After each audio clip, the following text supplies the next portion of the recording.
I love horror movies, especially slasher flicks. I grew up watching Freddy Krueger, Jason Voorhees, and Michael Myers terrorize teenagers for decades. Where these killers are fascinating in their own right, there is another group of characters in these movies that really do deserve to be discussed. A killer is the personification of what is dark or inhumane in all of us.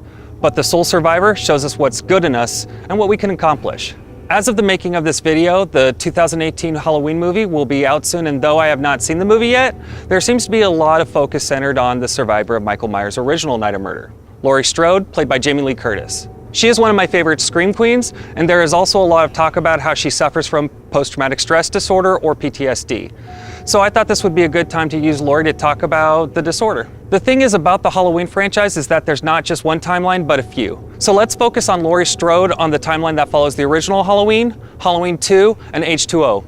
Not Resurrection, because that movie is really reaching even for a Halloween movie, and honestly, I just didn't like it, so I'm not going to talk about it. But the 2018 Laurie Strode acts very, very different, so I thought it would also be fun to speculate a little bit on this new Laurie Strode and how she's different from the Laurie Strode of old in regards to PTSD. Before we examine PTSD, and because we are looking into two timelines, let me first give a background on both Lauries. After that, we'll talk about Laurie Strode in the H2O timeline, who we'll call H2O Laurie, and then we'll talk about the 2018 Halloween Laurie Strode, who we'll call New Laurie. They are both very different in behavior and personality, so separating the two like that will be really needed. So remember that, H2O Laurie, New Laurie. Very different people for this talk. It's important. For those who don't know anything about the Halloween movies, Laurie Strode is your typical teenager living in Haddonfield, Illinois in 1978. As many suburban teenagers did in the 70s when not dancing to disco or watching this new Star Wars movies, Laurie had a side job as a babysitter. While working on Halloween because she's boring, she meets a local lady killer, Michael Myers, an escaped psychopath being festive for the holiday season by brutally killing multiple teenagers. He tries to make Laurie his next victim, but instead Michael's therapist, Dr. Loomis, tracks him down and practices an unconventional form of therapy: bullets. That's it for New Laurie's history. The movie picks up 40 years after the event with nothing in between. Everything I say now only applies to H2O Laurie, and anything talked about now has no relevant context to the new movie, okay? Okay. Laurie survives and is taken to a local hospital, and that's where we find out that Michael Myers. Michael Myers? He escaped last night. How do you know? It's all over the radio. Should I be giving a spoiler warning for movies that are like 40 years old? Is it too late to say spoiler warning? Spoiler warning? Laurie Strode's real name is Cynthia Myers. She is actually Michael's sister. That's not super important to Laurie's psychological makeup, but I thought it was a huge reveal. It was kind of overshadowed by a father-son reveal in a previous year. Michael comes after her to finish the job, but luckily he is at the hospital because he needs to be treated for a pesky heat rash. Michael is done. Well done. Or true to slasher movies, so we think. The movie's now fast forward 20 years where Laurie fakes her own death and went under the alias of Carrie Tate. She is now the headmistress of a prep school where her son John attends. John is aware of who his mother really is and her strained relationship with her brother Michael, but no one else knows. Laurie is living in constant fear that Michael will return, which he does, of course. She is the only one not surprised when Michael tries to reconnect with his nephew. By reconnect, I mean a knife connecting with him, then reconnecting into his internal organs. She finally kills Michael, and this is the final confrontation. That's it, for real. Nothing else happens, no other movies happen, no such thing as resurrection. This is my episode, so I get to phrase it however I want. Now, before we start talking about the psychological disorder, let me just say real quick before I start playing around with the diagnosis that this is purely for the interest of it. There is a reason why I only look at fictional characters and have no problems making more speculation than rely on facts. Don't read too much into this, that's all I'm saying. I always feel that it's important to say that these videos are for fun and in no way an opinion from an expert. So with that said, as far as disorders go, what she is showing is what I believe is definitely a pretty good case for post-traumatic stress disorder, or simply put, PTSD. For those who don't know what PTSD is, it's simply a disorder that a person may be diagnosed with if they are experiencing extreme mental duress after a traumatic event. So now let's go ahead and look at the Diagnostics and Statistical Manual for Mental Disorders, 5th edition, to see how PTSD relates to Laurie as far as disorders go. I'm not going to say Diagnostics and Statistical Manual for Mental Disorders, 5th edition every time because that's a mouthful, so I'll be saying DSM-5 for short, like any sane person would. PTSD has a lot of components to it as far as disorders go, too much for one video. I am also not going to quote the DSM directly or cover all parts of the criteria not related to Laurie for the sake of time, and I want to use more friendly language, so you don't need to be having a psychology degree to follow. A very expensive degree used to make YouTube videos on disorders. I can always look at different characters if you guys want me to talk about it more or the nuance behind something else. Well, we can really do that for any episode, so leave a comment below on what you're interested in. So without further ado, let's dive in. First, the individual in question, that person being Laurie, needs to be witness or a victim to an actual or threatened death, serious injury, or sexual violence. I think it's safe to say that we can say yes to that in regards to Laurie. Second, the individual needs to have at least one of the following. Reoccurring, involuntary, or unwanted thoughts of the event definitely applies to Laurie because thoughts of Halloween in 1978 or the hospital attack are so consuming in Laurie's case that John describes it as being, "If you want to stay handcuffed to your dead brother, that's fine, but you're not dragging me along. Not anymore." Hopefully now there's a little bit more information out there that people are a little more empathetic than John was in this situation. The second one on the list is distressing or reoccurring dreams related to the event. That's another possibility. Yeah, something like that. Another one is she could have clear reactions to things that symbolize or resemble some aspect of the trauma. Oh, Miss Tate, happy Halloween. Like that reaction to the even mention of the day of the event, being Halloween. She may have avoidance to things that are related to the event, like her identity, the holiday Halloween, or kitchen knives. Okay, maybe Laurie has no problem with kitchen cutlery, but the first two definitely apply to her. The last one on this list is a little bit tricky to describe in an easy to use term, so bear with me on this. Thoughts that are not wanted and kind of pull the person out of the here and now. This is called dissociative thoughts. Flashbacks are a good example in regards to PTSD, but common examples that everyone may do is daydreaming or think about when you drive somewhere and not fully able to remember the route you took there. That's a good idea of what a dissociative thought is. Where in some extreme cases, this means the person in question believes they are back in the original time and place, this is not always the case. Where Laurie does have a sense of something called hypervigilance, which is being on guard to an extreme event in the situation that doesn't necessarily call for it, I do not think she shows any clear-cut signs of dissociative thoughts. Clear-cut, get it? But for the most part, she seems to be pretty aware of the here and now, and since flashbacks are such a commonly misunderstood aspect of PTSD, even though I said I wasn't going to discuss things not related to Laurie, I still kind of wanted to put in just a little bit of touch base on it. For this part of the criteria, Laurie is definitely dealing with some unwanted or undesired emotions and behaviors related to the Haddonfield Halloween Night of Horror. She fits more than what is necessary for this list of the criteria, but there's more criteria to the DSM, so let's keep moving along. Quietly, in the shadows, with a kitchen knife. The next part of the list are anything that associate with or remind the person of the trauma. This definitely fits Laurie, and understandably so, as she does not celebrate Halloween, and I would suspect actively stays away from anything that would remind her of the holiday. Look, I know today is the day, but I think... Oh, really? What day is that, John? Halloween. Oh, I hadn't noticed. Yeah, she must have moved to Egypt because she's swimming in denial. I'm sorry, as a psychologist, I have to put that joke in at least one episode. I figured I'd just get it out of the way now. So, I think it's a requirement. The next criteria is about negative moods or thought that worsen after the event.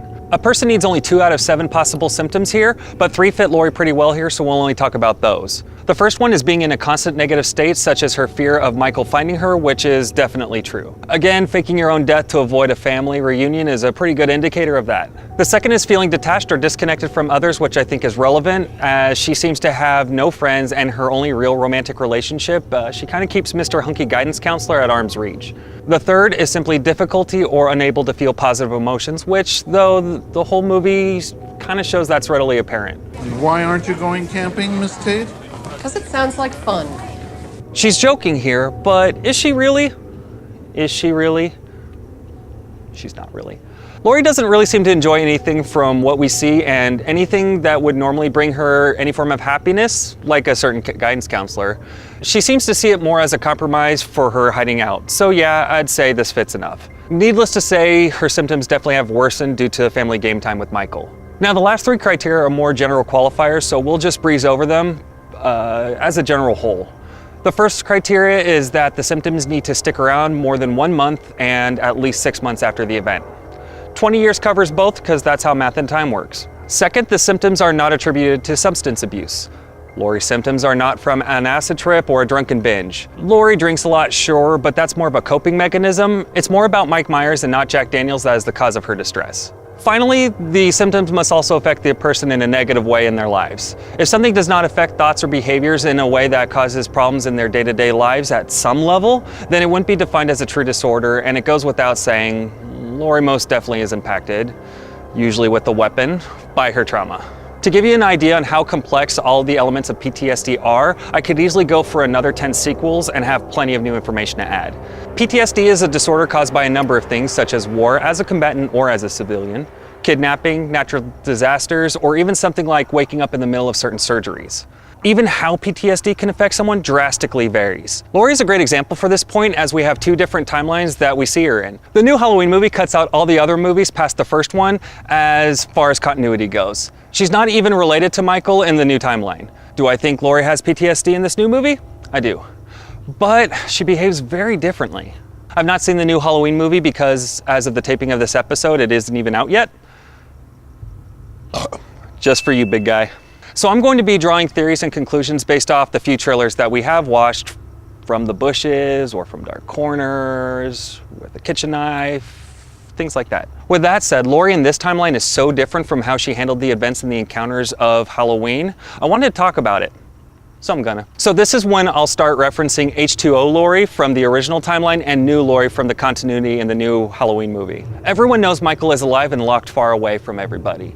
And Laurie is not hiding in the middle of people gonna die prep school. She is in Haddonfield and she is actually praying for Michael to escape. Why would she want that? So I can kill him. That's why. One of the major differences that stuck out with me is the part where we talked about avoidance to things that are related to the event. With H2O Laurie, it's painfully clear how this applies to her. I mean, her whole life she's trying to escape physically and mentally from the events of that fateful night on Halloween. New Laurie, however, is a little bit of a different story. New Laurie wants to go full metal grandma on Michael. She is not avoiding Michael, but she's actively wanting to seek him out. But since she can't get to him, mentally and emotionally, she is still stuck in the events of Halloween 1978. I think in a way Laurie may see killing Michael as something therapeutic, as a way of getting over her trauma. What I also suspect is that mentally this is a way for her to actively push down negative feelings and avoid dealing with the actual feelings she has over the real trauma. Where H2O Laurie had just as much physical life changes to avoiding working through her trauma, I think it's safe to say that both Lauries are trying to push down any memories of the event in a way that would stop them from having any possible way of healing or recovery. They can't move past what happened to them in that regard. H2O Laurie definitely took an extreme route by hiding from Michael in every possible way. New Laurie is obsessed over destroying the person who caused the root of her trauma. That person being Michael Myers if it wasn't obvious. In her mind, until she does, I'm going to theorize that she probably feels like she can't do certain normal things and won't, such as celebrating Halloween. Now, I'm not saying that she'd work through her trauma suddenly and would be decorating her house with, Halloween decorations, but maybe she'd be willing to pass out candy to kids at the door at least. Go home! Get out of here! Get inside! In essence, I believe that at the core, there's not a huge difference between the two Lauries as far as the end result of what the trauma has done to them. The night of Halloween 1978 was an intense, emotionally chaotic, life-threatening event that has forever changed Laurie, both of them for that matter, for the rest of their lives. The big difference is one chose fight, the other one chose flight. I do want to say new Laurie's belief that killing Michael would make everything better is not the best way of doing things and probably not realistic. I mean, you don't need to be a rocket scientist to realize that there are a lot better options to heal from a life-threatening event than throwing yourself into another life-threatening event. There are many good options out there for help. Well-established therapies and medications are out there that have strong scientific backing to them to helping out. I just want to make that point real quick that the reduction of symptoms, if not complete remission, is very possible even in reality, and those who seek the right kind of help, it's out there. The only other point that I thought was interesting and wanted to mention relating to PTSD is that there is a definite division of what is defined as trauma. Traditionally, and what the DSM presents as a key component, is that trauma is defined as something physical. Though there are a number of things that can be described as an emotional trauma, like cyberbullying, divorce, violent death of people you are close to but not necessarily witness to, these are technically not qualifiers for symptoms for PTSD. I'm not saying that these things are not traumatic in their own right, but Just pointing out that other disorders may be more relevant or fitting as far as treatment goes, as far as the DSM is concerned. However, there's a pretty big movement out there that believe that this needs to be changed and trauma for PTSD criteria should be physical and emotional. But as far as the DSM-5 is currently concerned, it isn't. Just a little extra bit that I thought was kind of interesting. I loved working on this episode. Michael Myers is one of my favorite slashers of all time. He is even my main in my favorite game, Dead by Daylight. But part of what makes him so good is the complexity of his counterpart, Laurie. Michael Myers is a person who could exist in this world, and to say he personifies evil is pretty accurate if you ask me. Laurie, however, is so much more than just being an unrealistic personification of something that is good. She is a flawed human being, scarred from the events of her life. Because of this, it is easy to look at her and see her flaws. But don't forget that she is a woman who is a dyed-in-the-wool survivor. Both versions show how someone could be fixated on an event, unable to move past it. But even she has managed to create some semblance of a family and a life for herself in both situations. Though Michael still haunts her, she does what she can to live. If she got the right kind of help, it is very, very likely that she would have even gone farther with this. I am so looking forward to the new Halloween movie, and I'm rooting for you, Laurie, not just to survive, but to actually move past this and start living. It's never too soon, or too late for that matter, to stop surviving our traumas and to start living through them with a good life. And I hope all of you are living your best lives, whatever you decide that is. But until next time, have a happy Halloween and be safe. You never know who may be watching you.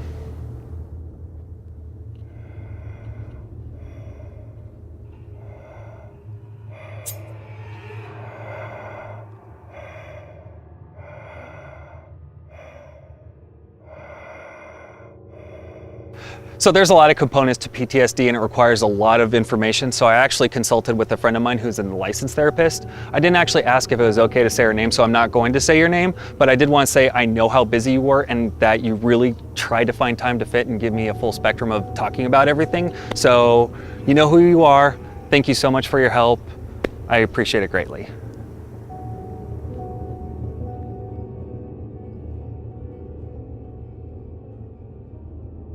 So remember, we're talking about two timelines here. So this is when I'll start referencing H2O Laurie from the original timeline. I have officially gone Canadian. We're just hitting everything. H2O. So, man, imagine if Michael Myers was Canadian. At least we don't have to do an ancestry on you. Right? That would actually, if Michael Myers was Canadian, that'd be the most boring Halloween movie. He'd kill one person, say sorry. And then that'd be the end of it. Sorry, I feel bad now, but you're a psychopath. Yes. I know. I'm just gonna go back out to... Sorry, okay.